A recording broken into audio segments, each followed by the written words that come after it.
Hello, everyone, and welcome to Hi Jinkx with me, Jinkx Monsoon. I love bringing you new episodes of Hi Jinkx every week here on Forever Dog and Moguls of Media. Now, before I get started, I have an important favor to ask you all. Forever Dog has put together a survey so we can learn more about listeners like you and make your favorite podcasts even better. This is your opportunity to tell us who you are and what you're interested in. It shouldn't take long at all. Just visit foreverdogpodcasts.com/survey to participate. That's FOREVERDOGPODCASTS.com/survey. We appreciate your feedback. Now let's start the show. This episode is brought to you by Onnit. You know when you're so into what you're doing that you can't think about anything else? Feel that kind of focus every day with Alpha Brain. Its clinically studied nootropic ingredients support memory, mental speed, and flow state, that in-the-zone feeling. Alpha Brain is available as capsules, powder, or a ready-to-drink shot. And for extreme situations, there's Alpha Brain Black Label. Use code SPOTIFY to save cash. Learn more at onnit.com. Hello, everyone. I'm Jinkx Monsoon, and I hope you're ready for a brand new episode of Hi Jinkx with me, Jinkx Monsoon. Now, never before have I included a trigger warning during the opening of one of my episodes, but I feel it's fair to forewarn everyone listening today that my guests and I have an extremely candid and at times explicit conversation. We're not talking about anything that we should be ashamed about, but maybe this is one episode you don't listen to at work, unless you work somewhere where they enjoy talking about pegging and other sexual acts freely and unapologetically, because that's what we have going on today. With my guests, Siouxsie Q and Michael Vegas, two adult stars who not only have paved their own way in the erotic self-production realm of entertainment, but who are also a loving and committed couple who both work in the industry. We're going to talk about a lot of different things and many topics you probably won't see coming, but I hope you enjoy it and maybe you learn something new about your own proclivities today on a brand new episode of Hi Jinkx. Forever Dog.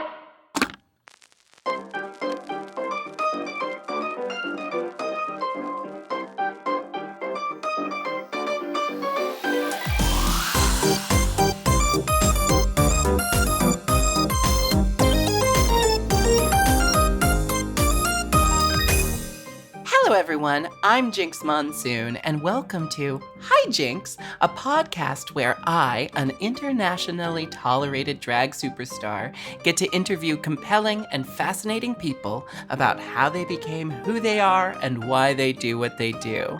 Today, we are joined by adult film stars and power couple, Michael Vegas and Siouxsie Q. Hi, Michael.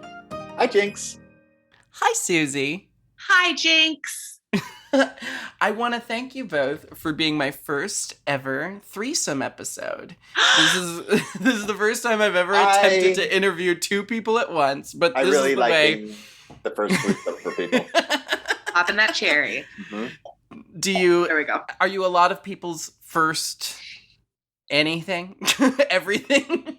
Oh, yeah. I have been, Usually. I have been many a first. You were my first gangbang. That's how we met.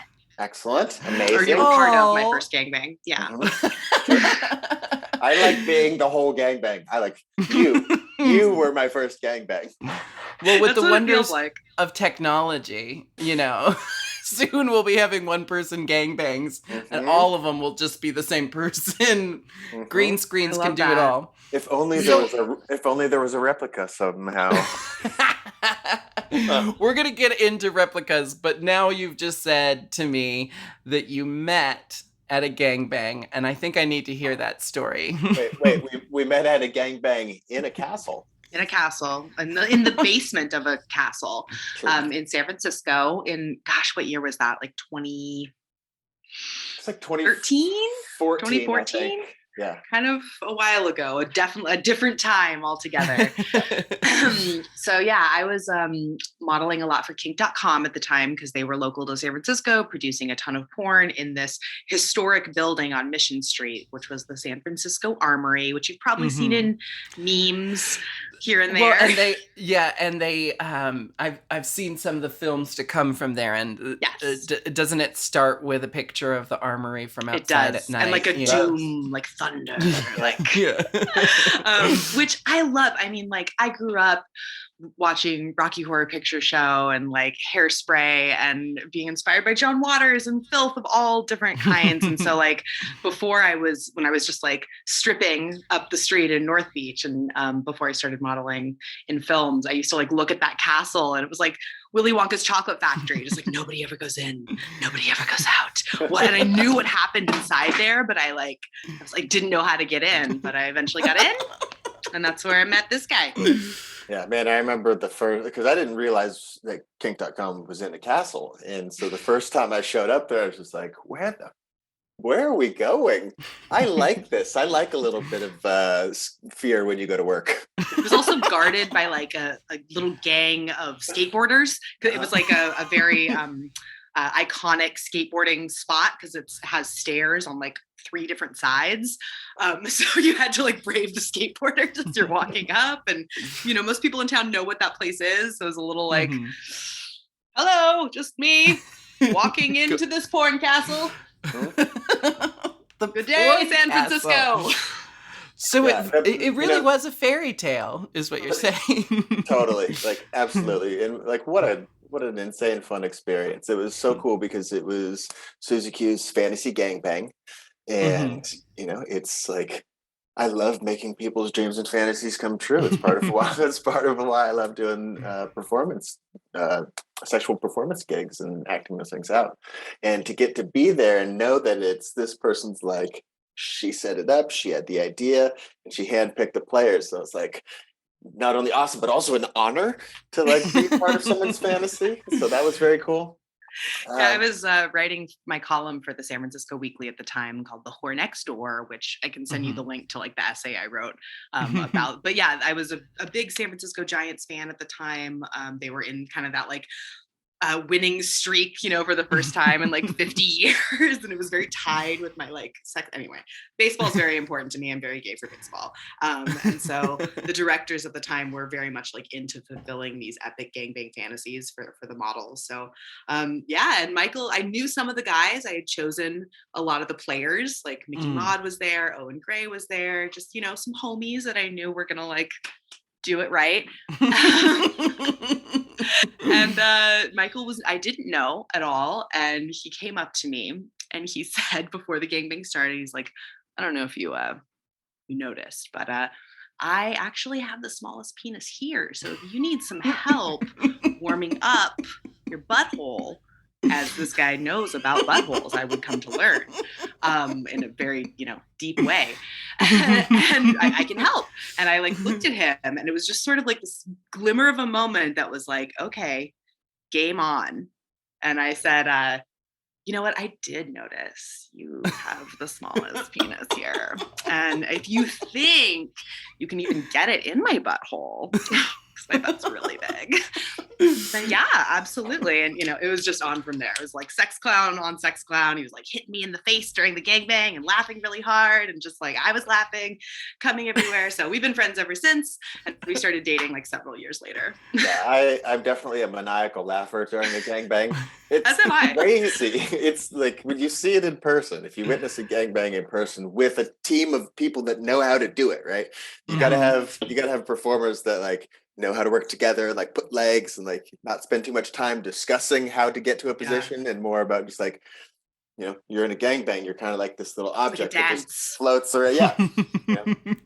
Your sex object is the person that's the center of attention. And so it's nice to work with the team that gets done. And when you're in Highly that recommended as a position, first date. when you're in that position, what I love about it so much is you get to look someone in the face when they're just getting like overwhelmed by dicks. And there's like it's like fear and excitement and joy and pleasure and pain and everything. And she's like, so I feel like Fully present. you really see who someone is when that's going Oh on. yeah, there's nowhere to hide Nope. in a gangbang. Nowhere to hide. I have to imagine. I personally have. Oh well, as I was about to say that, I'm like, I've been gangbang adjacent. I'm not a true gangbang, but I've had some. There's been more Overwhelmed by than dick. one or two people in the room before, but that was my one foray into that experience. I think I do best 1-on-1 or 1-on-2. Oh yeah. A gangbang is not something that you like do every Saturday or anything like that. It can be a once in a lifetime experience for people. Yeah. I've done it 3 or 4 times now, and I plan to do more. But it's a lot, just even logistically. Like it's helpful. Like you need a producer, even if you're just going to do it like personally and not make a film of it. You still need someone to kind of produce that gangbang and like figure out everybody's testing and like what snacks everybody needs nearby and lube and like all of these logistics The go snacks. You don't think about the snacks, the craft services. I don't know, just So scheduling. Getting So 6 people in a room to like all have sex at the same time, yeah. that is hard in this day and age. You So. can't even get 6 people to go on vacation together. How are you going to Seriously. get them to show up to work? Yeah. So I just love this as your meet cute. It was at a gangbang. Michael started by offering to help you with anal intercourse, and we're gonna get into you mentioned it, but we'll get into Michael's own experience with butt stuff. Oh, yeah. But first, let's talk about like I don't know that what's the word for it? The candor, the transparency of Michael just coming up and saying, I have the smallest penis here, but we're talking about I assume, a room full of well-endowed people. So to say you have the smallest penis in a room full of huge dicks, probably It's not saying a lot. And to be clear, I think that John Strong's dick is smaller than yours. I would bet money on that, just for the record. Great. Cool. And he was there anyway. But Yeah, I mean, there's a point in your life as a male performer, or like just as someone with a penis that worries about its size in general, I'll say. Mhm. Okay, you're always comparing yourself to like bigger dicks, and like it's like, yeah, I don't feel like I have a small penis, but at one point in my life, you're so unsure, right? you don't And know, then your you- whole scale is just off. And then you end up around people that have the biggest dicks in the world. The actual biggest. The actual biggest. And you're just like, okay, well, like, wow. Maybe it's small. I don't know. Maybe it's small, but also like, I am so glad I could regularly put my penis in someone without causing traumatic injury. Like, there are many stories you hear from female performers that are just like, can't work with that person, can't do that, Yeah. can't get fucked this Yeah. way because their dicks are just too big. Like, I really like being able to touch my hips against butt cheeks. Mm. And if you've got like, and that wouldn't happen if yeah, you if had you've an got, arm like- attached to you. Exactly. exactly. So Yeah. Well, it's all perspective. I don't want to. Love this. I don't want to talk about this as if this is like. Okay, we all know that the standards for women's bodies are exponentially more intense than the standards put on men's bodies. Absolutely. But there is a thing about like penis size. Whoever you are, it's something we're inundated. Anyone with a penis is worried about the size of their penis, and for me, being like a 95% bottom, I'm like a once in a blue moon top.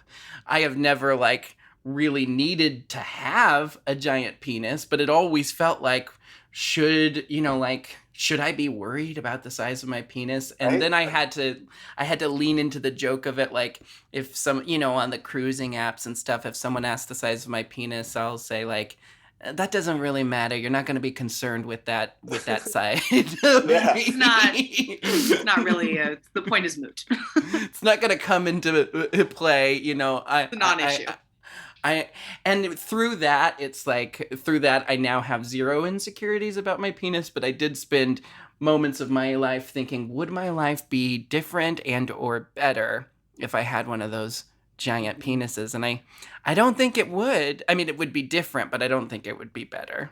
I Yeah. remember being on I used to do a radio show with my like drag mother slash like stripper mom, Princess Pandora. We did hot girl radio or something. And like, you know, guys would call in from the Bay Area in between like rock songs. It was very like bro-y. And, you know, but this guy called in once like, what do you think, ladies? Does size matter? And as predominantly a top, my mother Pandora was like, how do I say this with FCC regulations? Like, how do I say this on the radio? I like boys that look like girls from behind. I'm more of a pitcher than a catcher. It's not an issue. It's like, it's not even on the table for me. Like, you're missing the point of why I even want to have sex with you, you know? So it's like, it's all about perspective. And somebody with quite a bottom, Mr. Vegas, you have a unique perspective, I think. Yeah, definitely.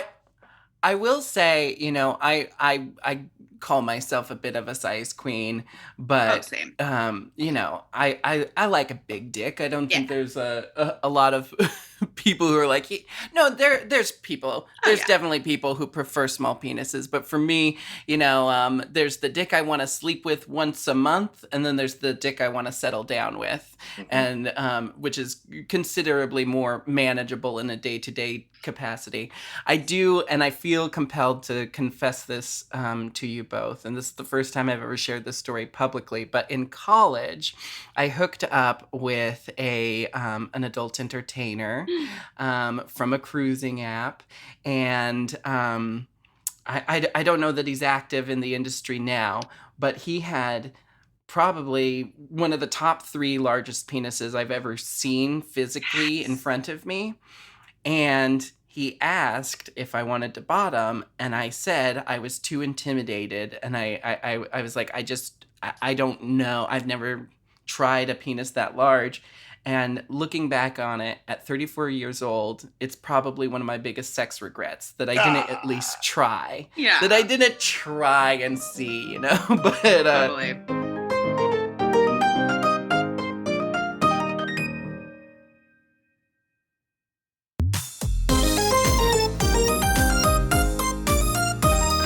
I think we have to talk about it because we've mentioned it so many times, and it's not like it's a big, like, stop the presses moment, but it is something that you wouldn't expect out of someone known in the straight porn industry. But Michael is a well-known name in straight porn, doing all the big studios, but you also, with Siouxsie, have your own porn industry in which you take massive apparati, among other things, up your butt. And let's talk about that journey for you. How did we end up with Michael Vegas, the piggy butt play bottom? First off, where does it go? Where does it go?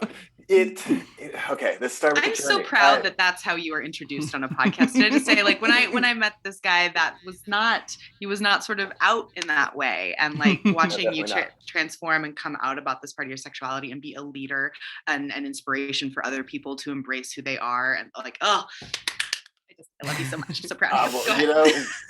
The life lesson: when you embrace who you are, you can gain true power, and you can take away hurtful things that other people can say to you if you can eliminate that hurt yourself first. And so, like, jokes on you fools. This was for me.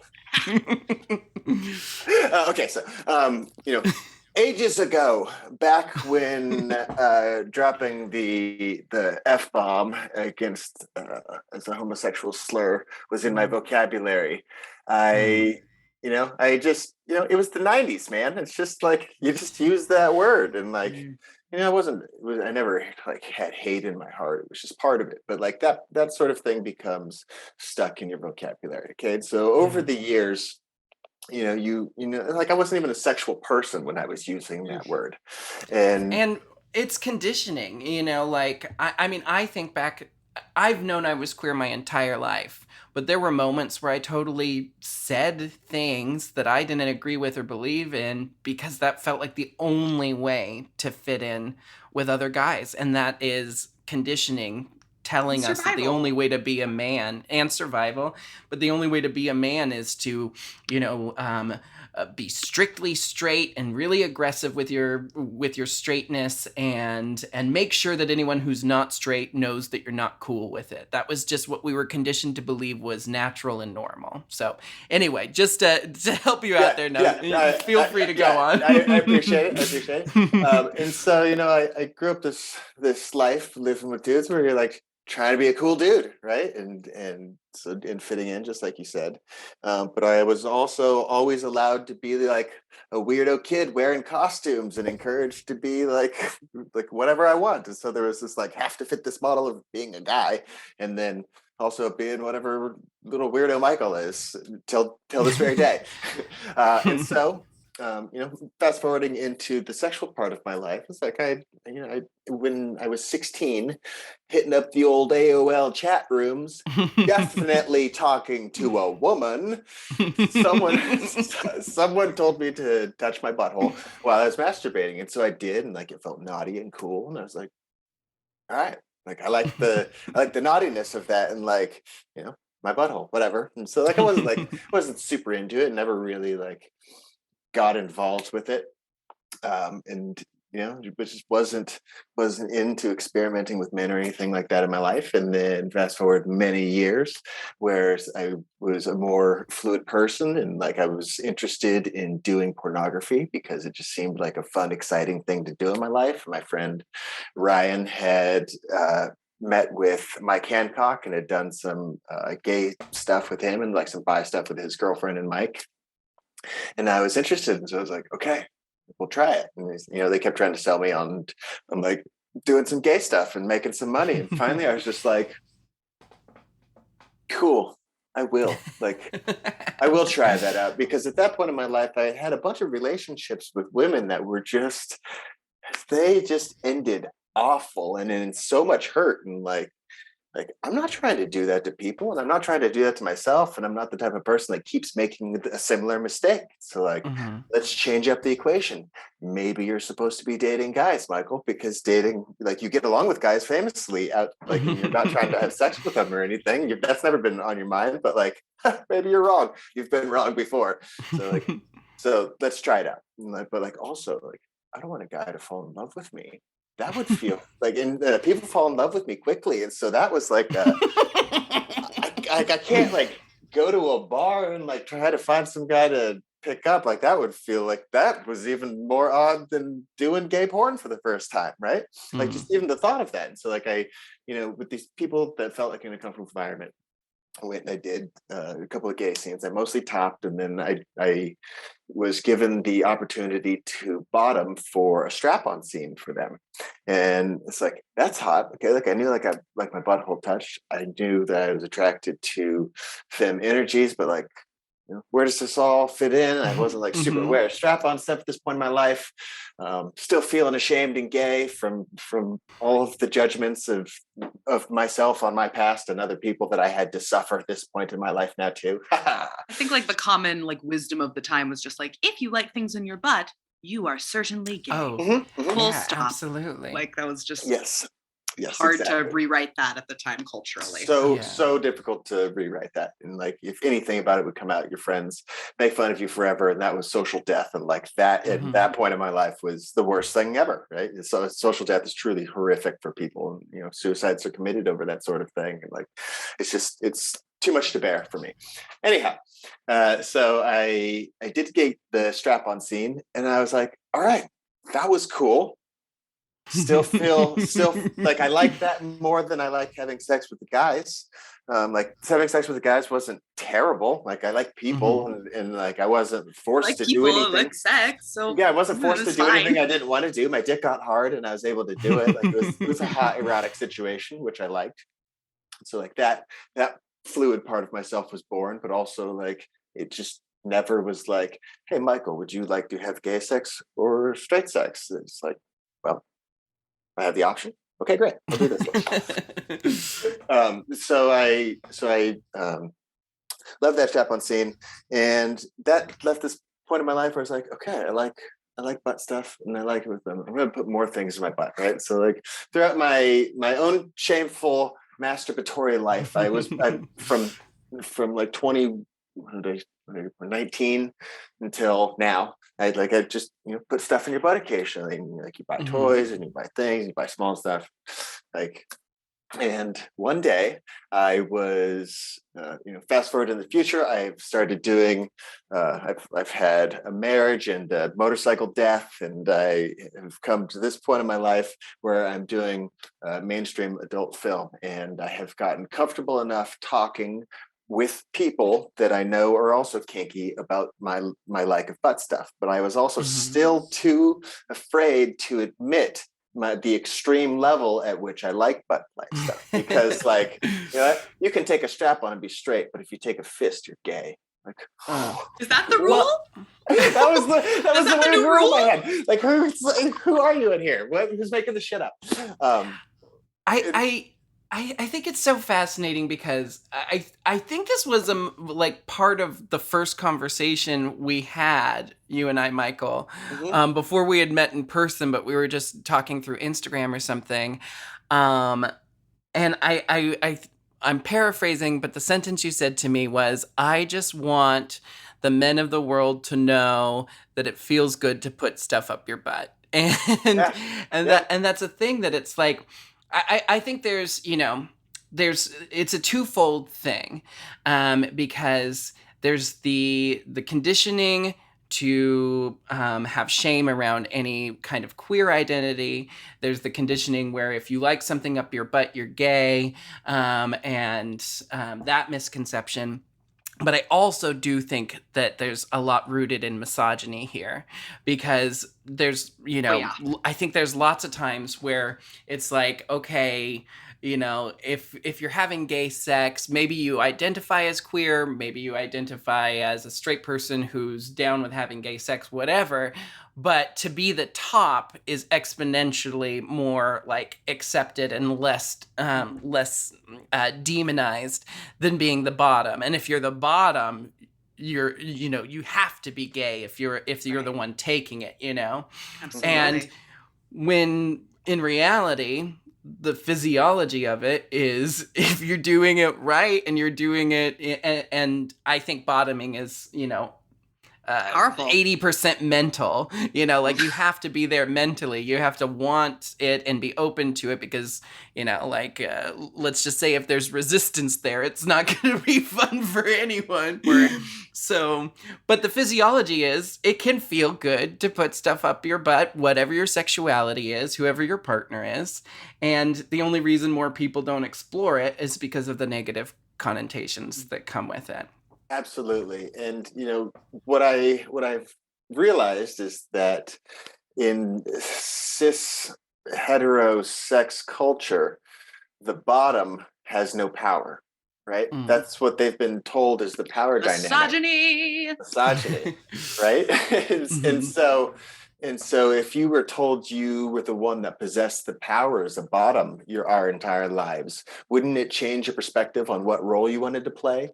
And so it was truly just men's power games and not even sexual identity that was coming into play with like this all like insane misogynistic. I remember being a annoying little Hermione Granger honor student, as I was, and I read this anthropology book called The Chalice and the Blade, and it was like all about the idea that we think, misogyny, cishet culture tells us that like the first tool that humans started using was like a spear or something to strike something with.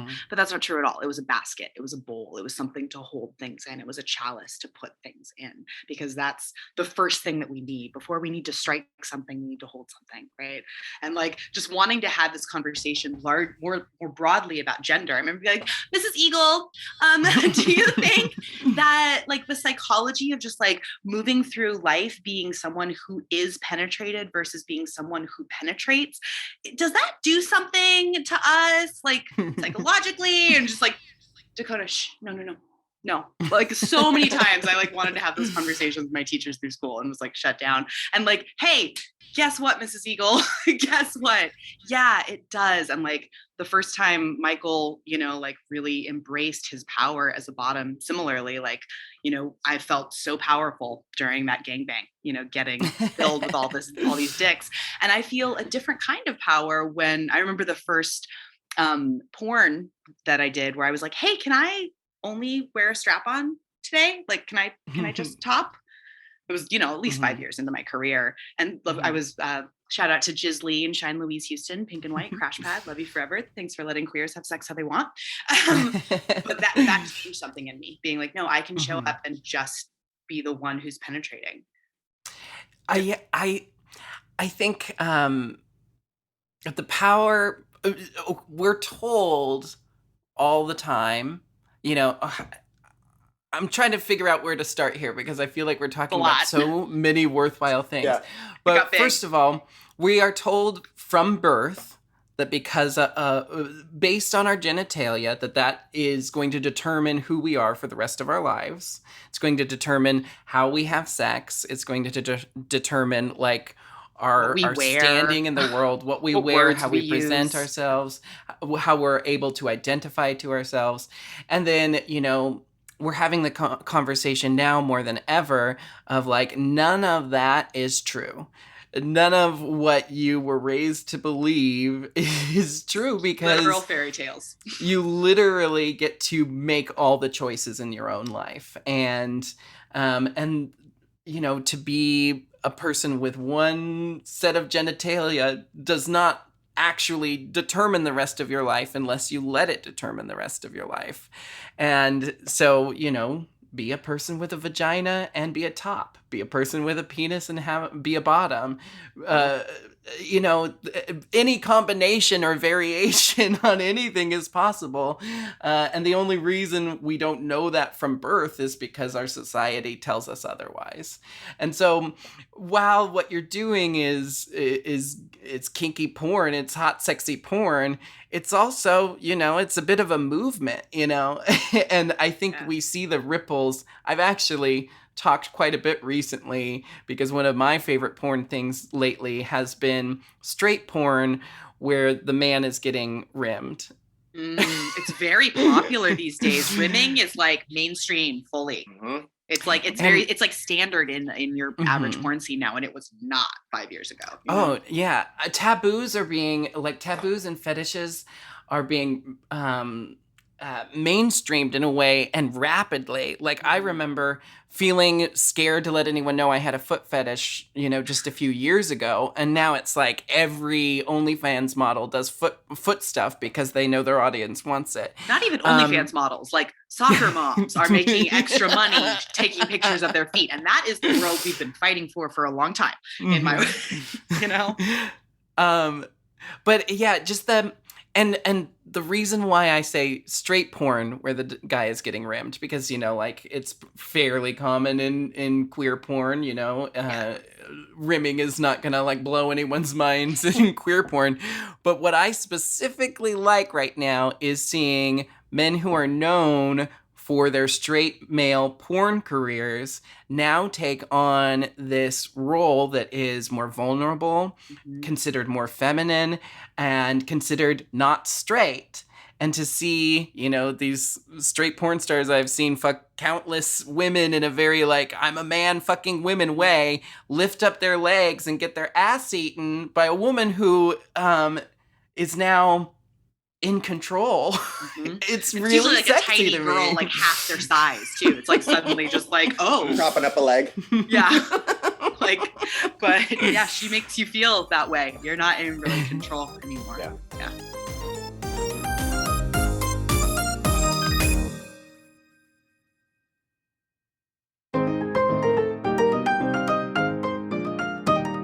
Siouxsie, when we first met, It was fairly recently, but we met at y'all's place in California. Yes. I have to say, for two adult stars, you live in what feels like a 70s porn set. Complete with the pool, the wood paneling on the walls, the decor. It all screams like you've been transported back to the 70s and you're on a porn set all at the same time. It's really beautiful. I love that. The Mission pool was accomplished. nice. Living that Burt Reynolds dream. Yeah.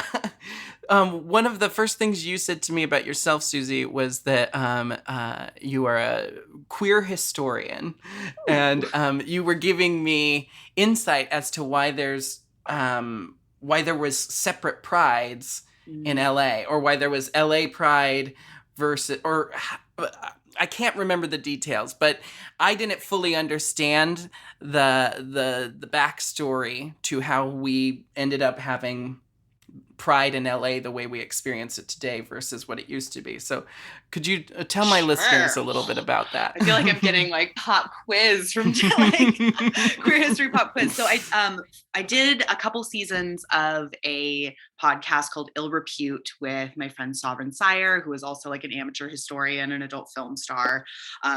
So that's kind of where that like predilection came from. But I've always been interested in this stuff and talking about like our house looking like the 1970s.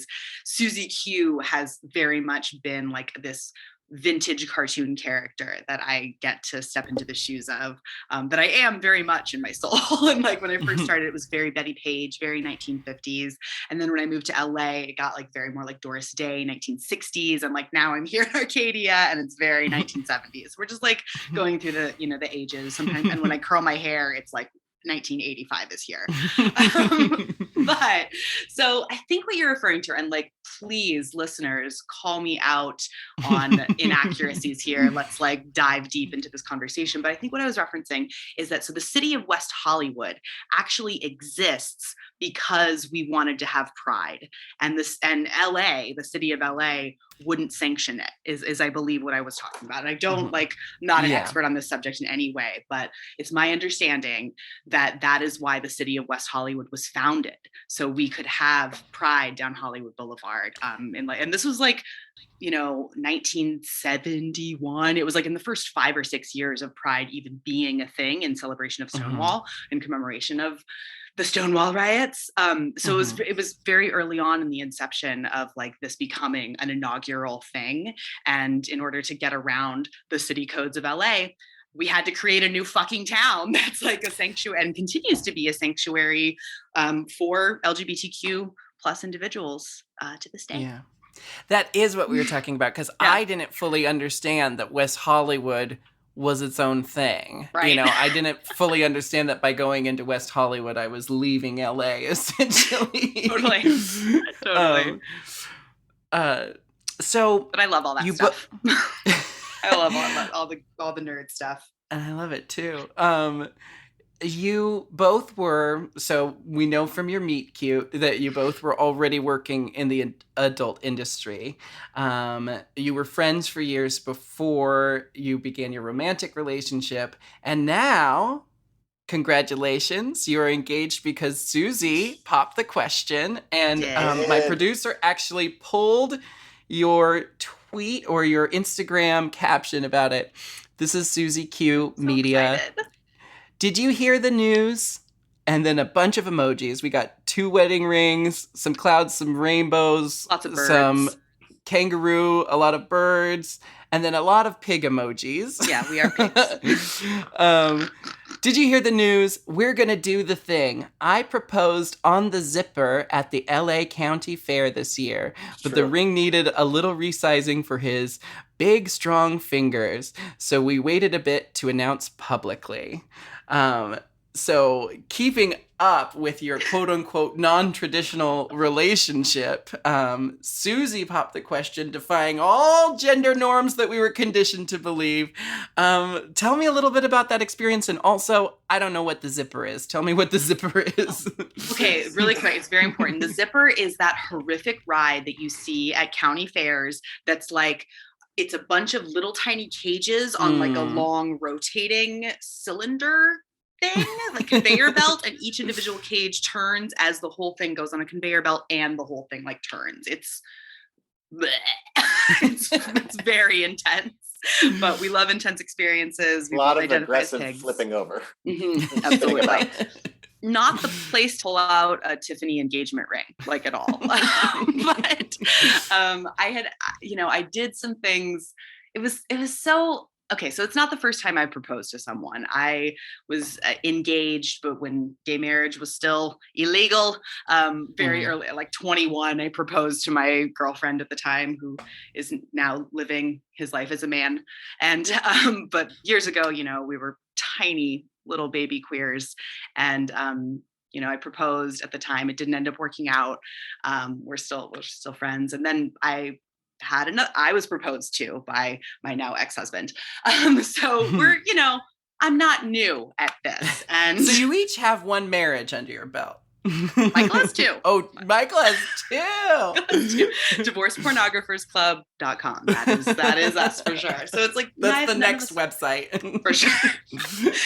No one's new, and I realized I had a wonderful proposal, even though if we are now divorced. I was like proposed to in front of the Magic Castle at Disneyland, like during the fireworks. It was totally, the thing. And I realized, I was like, Michael's never been proposed to. He's proposed to two different people. It hasn't worked out. Like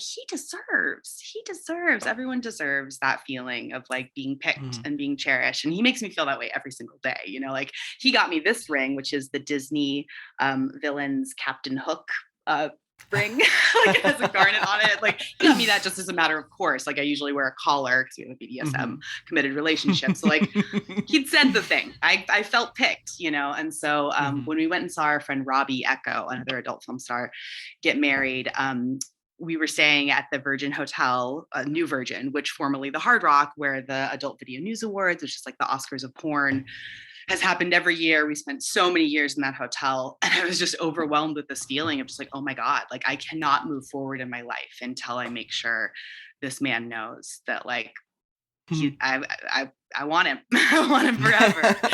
And so I brought it up then. I didn't have a ring at the time, but I was like, hey, I need you to know that this is where this is headed.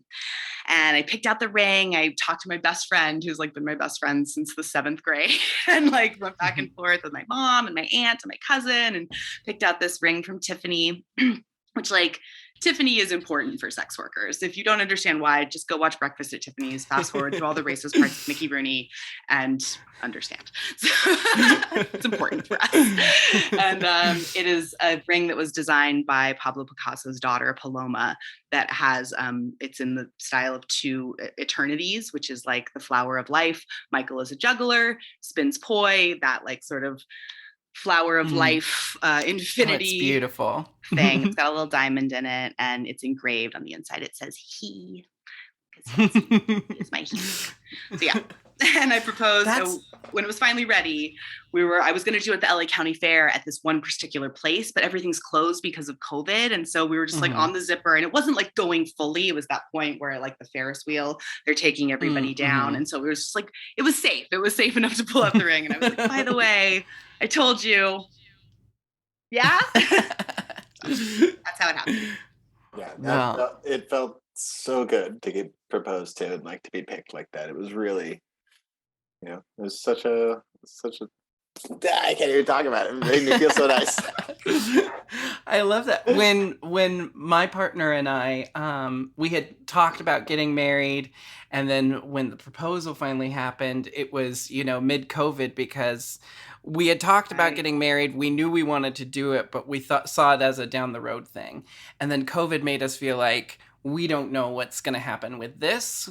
Yep. It made us realize in our young lives, like, we don't know what moments are going to happen in our histories where like everything's just going to change. And we decided we don't want the next thing to happen we don't want COVID to last forever. We don't want the next big like world change to happen without us being married. And then also there was, we didn't know what our future entailed in America, and the UK's not the UK's not much different as far as the political climate and the trials and struggles we're experiencing right now of politicians trying to move us backwards in time and take away hard fought for rights. And we decided, we want to get married now because we already knew we wanted to, but we got to do it now before anything else changes.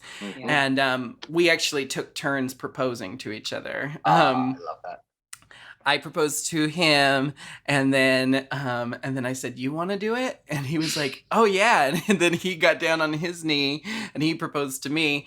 And so we've said since then that we proposed to each other. It was a mutual proposal, and it really did. Yeah, there's nothing like it in the world. Being able to look at someone and say, "Hey, I've made this decision that for the next segment of my life, I need you to be there." The foreseeable future, please. Yeah. Oh, congratulations. I love that. Oh, well, thank you. And congratulations to you too. And now back to some sex talk. Yeah. Enough with that fleshy stuff. Let's talk about the sloppy stuff. As an observer to the adult industry, but also as a live entertainer and a performer myself, this industry is riddled with people who exploit performers. Like there's no other word for it. There's a lot of exploitation in any entertainment and performance industry, and I am this is just a hypothesis. This is just me observing, but I do feel like there was a shift happening before the pandemic that I think got propelled forward because of the pandemic, where the power was starting to go more into the hands of the performers through new forms of reaching your audience. Like we have only fans and just for fans, and different platforms that allow the performer to control what's how they're performing and to connect with their audience directly rather than through a studio or through different channels. And then I think the pandemic shutting down so much of the entertainment industry, and we're all working from our homes. That's where all the power was for the last 2 years, is the people self-producing. And so even as we get back into the way the industry normally operates when not in a pandemic, I think lots of people had to stop and realize, you can't exploit performers if they don't work for you. And if the performers realize that the power is in their hands, the audience is going to go where the performer is. Yes. Fans of yours are going to follow you where you go. And if they're watching a certain studio's porn because you're in it and suddenly you're not in it, they're going to follow you where you go. And I think that is causing a shift in mentality where exploitation might still be happening, but we're all a lot hipper to it and we're all a lot more aware of it, and conversations are being had out in the open that used to be just kind of hushed. And all I can say is more power to the performers. And that besides OnlyFans, you two have your own website. What's the name of your, I don't want to misquote it, but what's the name of your website? I have peghim.com, and my slogan it is peghim.com. Butts Let's United. And I make stuff of across the gender spectrum at youramericanbabe.com. You're absolutely right, Jinkx. You're 100% correct. It was already tipping, the advent of social media in and of itself changed the game. That really took the power away from a lot of exploitative agents and sometimes traffickers who, would be the only access that a model had to studios and work and stuff. Suddenly they had a Twitter account and access to it on their phone, and they're booking gigs on their own. You know what I mean? So that early on, like 2003, 2004, started the shift. And that's right when Michael and I started to enter, and the internet had changed so much. And like these big studios were not making the money that they were because of pirated content, because of the new way that people were consuming adult entertainment. Mhm. And we were both really early to OnlyFans and Model Centro, Fan Centro, which is the platforms that our websites are built on. 2016, 2017, as soon as they were available, we were like, this this is the way, we got to get in on here.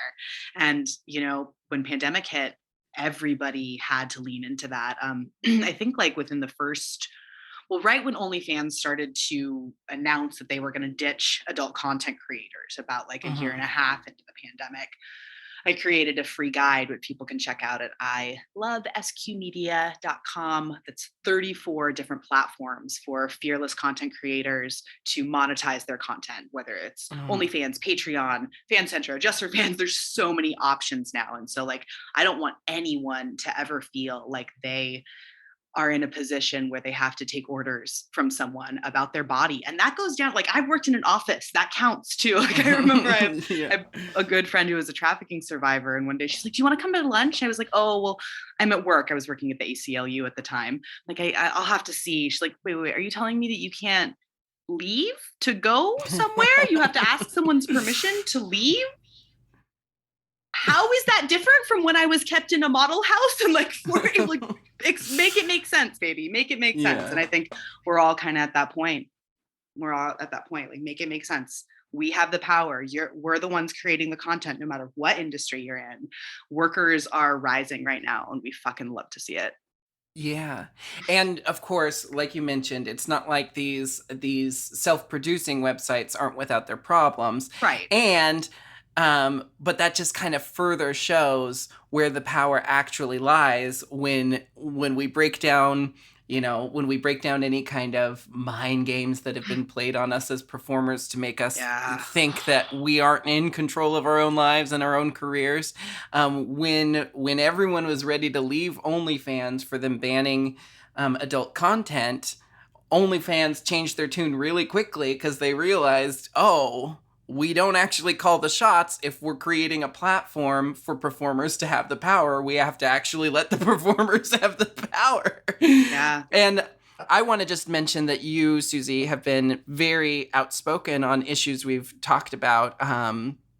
You were outspoken against California's Proposition 35, which tried to introduce vague and confusing language about human trafficking to expand the definition of human trafficking, which, as I understand it, would just make a lot more things seem like not such a big bad thing if they changed the language around it. I mean, this was one of my first pieces of activism, like way back in 2012, and Prop 35 passed because we did not have the just the discourse that we have now around force, fraud, or coercion, around exploitation, and around consensual adult sex work.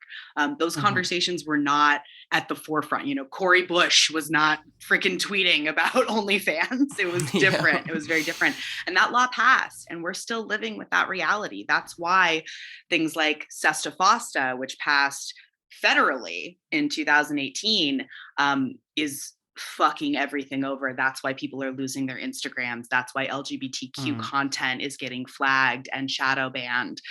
It all trickles down. That's why this work is so important to me. Not only do I personally just love it because I'm a big old exhibitionist slut, who wants to have gay sex forever. But I feel that like adult entertainment is like the front lines of the First Amendment. And as soon as you start taking the rights for us to do what for consenting adults to do what they want with their own freaking bodies, it all starts to fall apart. Yeah. Yeah. And that's what we're seeing right now.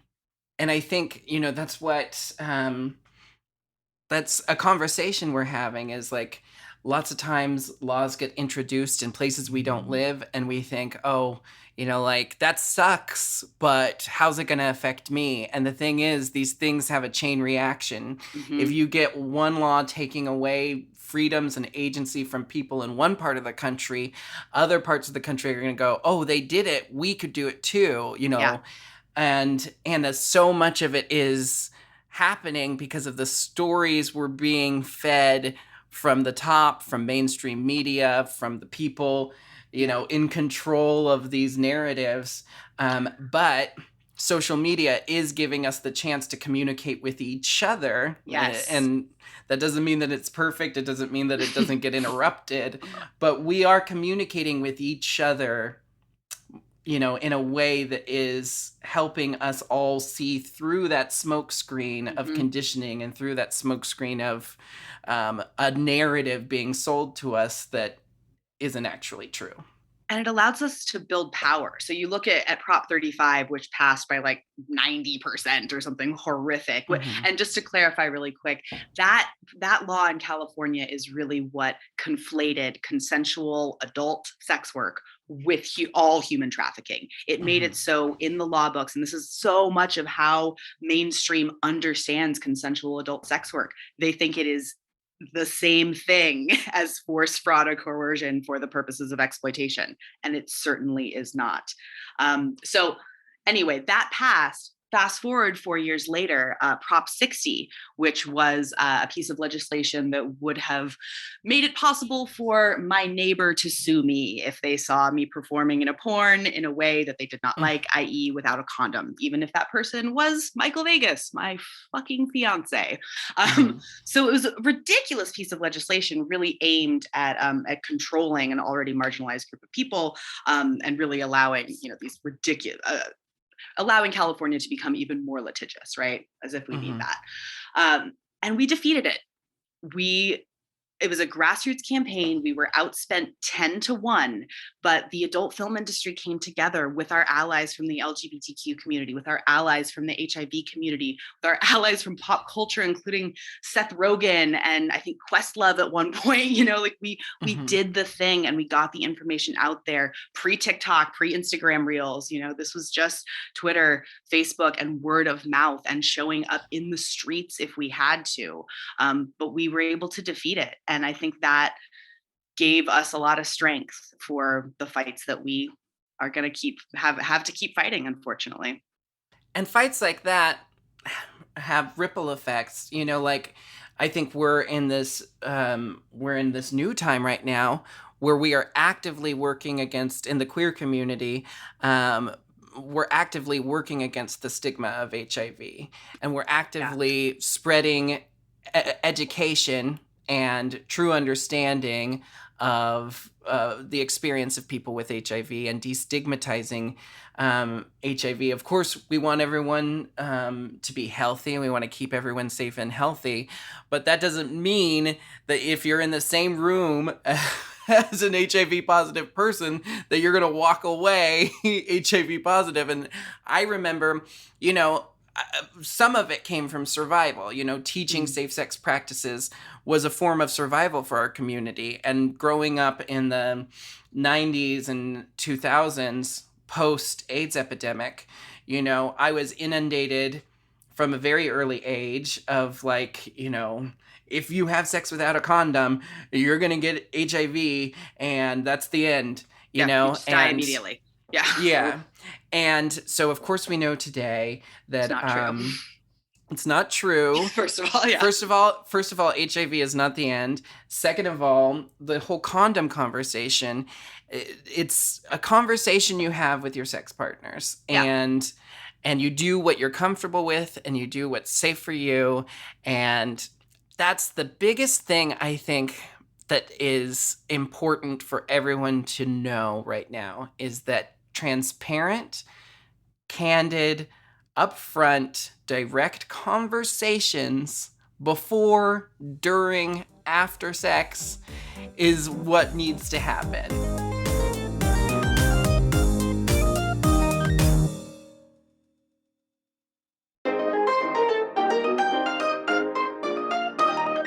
These are my compulsory questions I ask every guest. Feel free to answer however you feel. First question, who is your celebrity crush today? Ooh, Martha Stewart. Yeah, Martha lives. Okay. I'm telling you, she follows me on Twitter, first off. Has for years. Has for years. Love Love you, Marth. She's just like, can you imagine how well thought out that sexual experience would be? It'd be like doilies for your So cum well rags. curated. Like, it'd be great. I'm still deeply in love with like the two 1990s starlets that like made me gay, which is Liv Tyler and Melissa Joan Hart, i.e. Clarissa from Clarissa Explains It All. They're both still cute. I would still like right now, at the age they are now, come through, ladies. I'm ready still. Melissa Joan Hart. Fun fact, I recently had Jenna Lee Green, who played Libby, on this podcast from Sabrina the Teenage Witch. That was a huge, mind-blowing teenage fantasy come true to be able to sit and talk with a cast of one of my favorite shows. Melissa Joan Hart, I'm just going to... you interpret this how you will, but one of my favorite things is, I forget which platform, but on her social media, it says, some of you know me as Clarissa, some of you know me as Sabrina, and some of you know me as Mel from Melissa and Joey, but my favorite role in life is Mom. Obsessed. I'm kind of obsessed with that, and I also love that she said, Clarissa, Sabrina, or Mel from Melissa and Joey. Like, she knew that we weren't going to know Mel right off. No. It's like, no one knows you as Mel. Mel wasn't up there with Clarissa and Sabrina. My next question for both of you is, are you spiritual? Oh, yeah. Witch Town, USA. I'm a second generation witch. And like indigenous medicine is a very big part of my like cultural family life, specifically with my mom. Yeah. And I talk to dead people all that. One of my best friends passed a couple years ago. And so like, it's very in touch with ghosts. We also had a fun adventure with Stormy Daniels at the beginning of pandemic where she's now doing like full-time paranormal investigation, but at the very beginning of her interest in that, we went to like a haunted house out in Kansas, and it was very scary. But yeah, we love a ghost. We love a ghost. We love a god. All the things. Yeah, I would say I used to be like non-spiritual and non-god, and I wasn't raised with like a god in my life, and then I ended up in a motorcycle accident and like still wasn't god, and then all of a sudden I started having flashback experiences where I was like able to be outside myself and to like remember things that I definitely shouldn't have been able to remember. And like, you know, sometimes you have an experience and like you have a dream and you're like, okay, I remember how that felt as a dream. And then there are experiences where you're like, okay, that happened to me. And so like I had all of these insane, like one with the universe, whatever. I don't know who the fuck I was talking to. I still can't explain it to this day, but like it definitely changed my perspective on things. There is some unknown force out there that I'll tell you about, but I still don't know what the fuck happened. Starman waiting in the sky. Yeah. It's David Bowie, actually. My aunt, who was, I always say my mom was my birth mother, or is my birth mother, and my aunt is my spiritual mother. And my aunt has always, I was raised by three moms. I had my grandma, who was the guardian and the like mother bear, my mom, who was my birth mom, who at times in my life felt more like an older sister. And then my aunt, who was like, she always referred to me as her child. And she's been near death multiple times throughout her life and is extremely spiritual, talks to our dead relatives on the daily.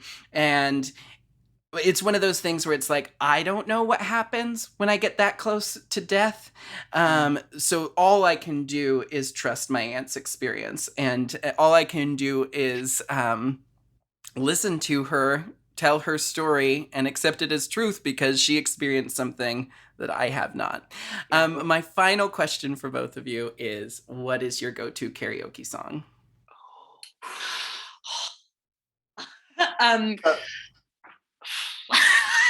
Go ahead. The first one, so RIP to Porn Star Karaoke, which was an incredible event that really kept me safe and sane my first couple of years in Los Angeles. And my go-to for that was like the where I would go have catharsis when I'd have a very hard day of lobbying, fighting Prop 60 and like dealing with the garbage of the Free Speech Coalition, which is where I worked at the time, the trade association of the adult industry. I would go sing Don't Rain on My Parade by Barbara Streisand. Just like, it's so cathartic. Like sometimes I just go for a run and like run to the emotional arc of that song and just get it all out. So yeah, that's probably. And you are a musical theater fan. Yeah. Your cats are named Fontaine and Cosette. Cosette, I knew From it. No, I went to school for theater. I have been in plays. My first play was Treasure Island, the musical version, and I lied about my age to get into the chorus. You had to be 7, and I was only 6.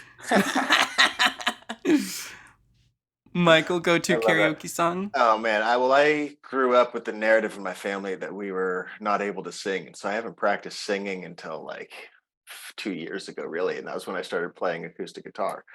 So I would say the song that I sing most when I like pick up my guitar and like something comes out is "Land Down Under" by Men at Work. I hear it almost every day. I gotta say, for my first time hanging out with you two at your 70s porn pad, we had the most wholesome day of laying by the pool, playing our guitars and ukuleles. And then my partner was like, "How was your day hanging out with Michael and Siouxsie?" And I was like, I hung out with a couple of porn stars and we did a ukulele acoustic guitar jam session in Arcadia, my first time to Arcadia. Very wholesome. There's a misconception. Yeah. I think on the outside of the industry, I think a common misconception is that people in the adult industry do nothing but have sex constantly. That they don't live fully formed human lives outside of having sex. Thank you both so much for being my first 2-person interview. This was absolutely lovely. I hope you have a wonderful rest of your day in LA. The weather looks great behind you. So fabulous. I haven't even opened my blackout blinds yet, so I don't know what the weather is here, but I want to thank you both one more time for being my guests. And I want to thank you all for listening to Hi Jinkx here on the Forever Dog and Moguls of Media Network. My name is Jinkx Monsoon, and we have new episodes every Wednesday, so make sure to search for Hi Jinkx on your favorite podcast app and hit subscribe. You can follow me at The Jinkx on Instagram or at Jinkx Monsoon everywhere else. What's y'all's handles? You can find me at Your American Sweetheart on Instagram, Your American SW on the Twitter, and YourAmericanSweetheart.com. I love SQ Media. That's where all the things can be found. For me, you can find me on Instagram at Michael Vegas. You can find me on Twitter at It's Michael Vegas. Also, check out the Soul Thief Vision. Just search it all as one word, and you'll come up with my fun photography. Oh, and peghim.com. And peghim.com. And fun fact, Michael Vegas did a photo shoot with me when I was in LA. So if anyone has seen those pictures of Michael and I sitting on a couch with my ukulele, that was Michael Vegas who took those photos. And that was right around the time that we got engaged. So those were more or less our engagement photos. I love that. Obsessed. I love that. Well, thank you all for listening, and I'll see you next Wednesday for some more Hi Jinkx.